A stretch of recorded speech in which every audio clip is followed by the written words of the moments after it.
Welcome to Sunita Odia recipe channel. Friends आज आपण पणसर दुईटी pakora recipe नहीं आसी। आशा कर रेसिपी आपको निश्चिंत पसंद आसो।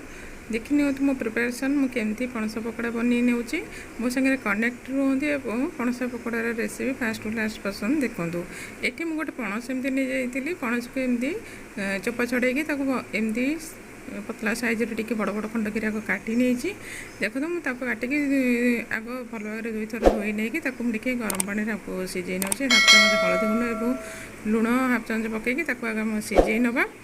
मु दुई प्रकार बनैबी आपण पणस पकोड़ा। आपण मो सागर कनेक्ट हूँ निश्चिंत जानीपारे।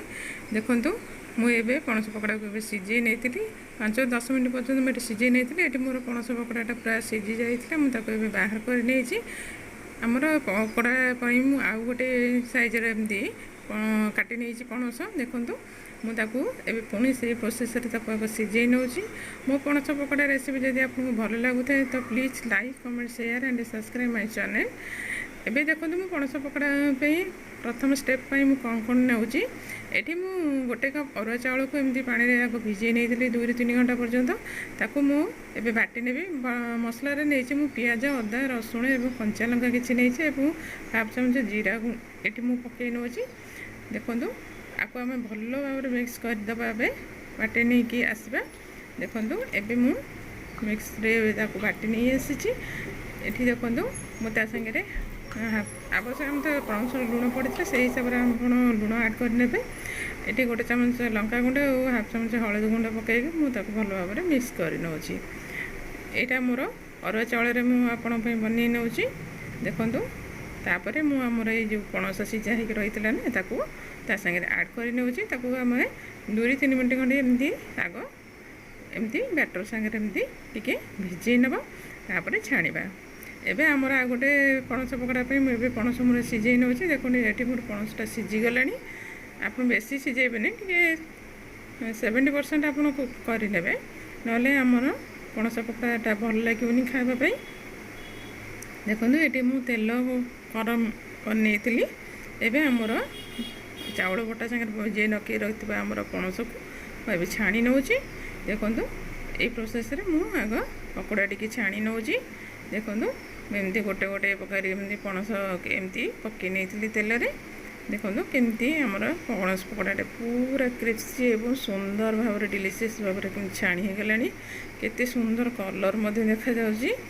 देखूँ एवं सेकेंड प्रोसेस पणस पकोड़ा मुझे कौन नहीं देखी नियंतु।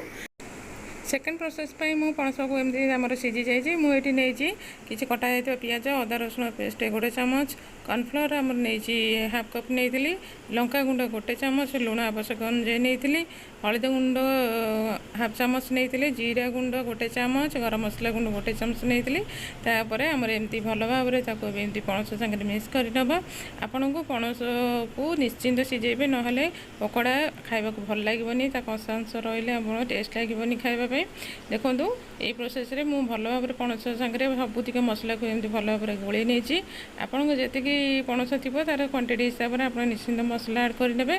आमर सेम प्रोसेस रे जो तेल आमर फास्ट पकोड़ा बड़ी जाता से मु सेकेंड प्रोसेस एमती पकोड़ा को एमती छाणी नौ। देखूँ पकोड़ा गुड़िक आमर हो गला। आप लो टू मीडियम फ्लेम पणस को पकोड़ा को एमती छाणी ने हाई फ्लेम करेंगे ना पकोड़ा गुड़िक पोड़ी खावा को भल लगे पकोड़ा पोड़ी गले। देखूँ केते सुंदर और डिलीशियस कलर देखा जाउची। आपन जेकोसी टाइम रे बोधे एमती टाइप रो पकोड़ा बनैके आप निश्चिंत खाई पारिबे। देखूँ केते सुंदर एवं डिलीशियस कलर देखा से प्रोसेस मो सबुतिक पकोड़ा को छाणी नहीं।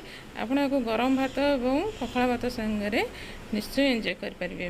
देखो पकोड़ा गुड़िक जी सुंदर देखा से क्रिस्पी आम लगुच खावा को टेस्टी आप गरम भात और पखाला भात संगे एंजॉय करूँ। मो पकोड़ा रेसिपी जब आपको भल लगुच तो please like comment share and subscribe my channel.